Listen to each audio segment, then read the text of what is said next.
ડભોઈનગર તથા આસપાસના તાલુકાના ગામો માટે આરોગ્ય ક્ષેત્રે મહત્વપૂર્ણ ગણાતી અદ્યતન કૃષ્ણા હોસ્પિટલ એન્ડ આઈસીયુનું ઉદ્ઘાટન ધારાસભ્ય શૈલેષભાઈ મહેતાના વરદ હસ્તે ભવ્ય રીતે કરવામાં આવ્યું હતું. નગરમાં ઓર્થોપેડિક અને આઈ નેત્ર સારવાર માટે સુવિધાસભર હોસ્પિટલની લાંબા સમયથી જરૂરિયાત અનુભવાતી હતી.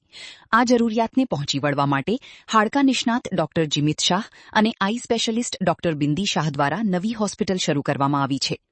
શિનોર 4 રસ્તા નગરપાલિકા બિલ્ડિંગ સામે આવેલી આ હોસ્પિટલ હવે ડભોઈ તાલુકા તથા આસપાસના ગામોના દર્દીઓ માટે આધુનિક સારવાર સુવિધા પૂરી પાડશે.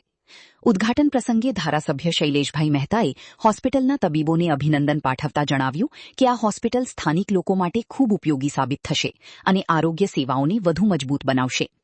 આ પ્રસંગે શહેર પ્રમુખ દીક્ષિતભાઈ દવે, વિશાલ શાહ, બીરેન શાહ સહિત નગરના આગેવાનો મોટી સંખ્યામાં હાજર રહ્યા હતા અને ડોક્ટર જીમિત શાહ તથા ડોક્ટર બિંદી શાહની શુભેચ્છાઓ પાઠવી હતી.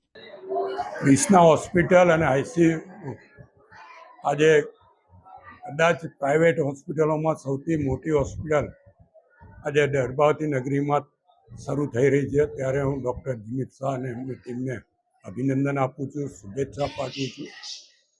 આમ તો હોસ્પિટલનો ધંધો બહુ ફૂલે ફાલે એવું છે તે કહીએ ખોટું કહેવાય, પણ જે કોઈ દર્દી આ હોસ્પિટલમાં આવે એ શારીરિક અને માનસિક સંતોષ લઈને જાય એવી શુભેચ્છા પાઠવું છું.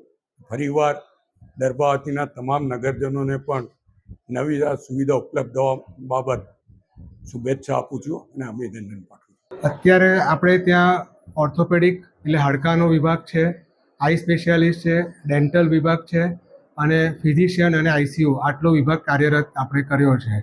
ભવિષ્યની અંદર વિચાર છે કે આપણે બીજા ડિપાર્ટમેન્ટ જે છે જેવા કે જનરલ સર્જરી, પીડિયાટ્રિશિયન અને ગાયનેકોલોજીસ્ટ એ બધા ડિપાર્ટમેન્ટ આપણે ભવિષ્યમાં ચાલુ કરવાનો પ્લાન કરી રહ્યા છીએ અને તમારા બધાનો સહકાર હશે તો સુપર સ્પેશિયાલિટી વિભાગ બી આપણે ચાલુ કરીશું.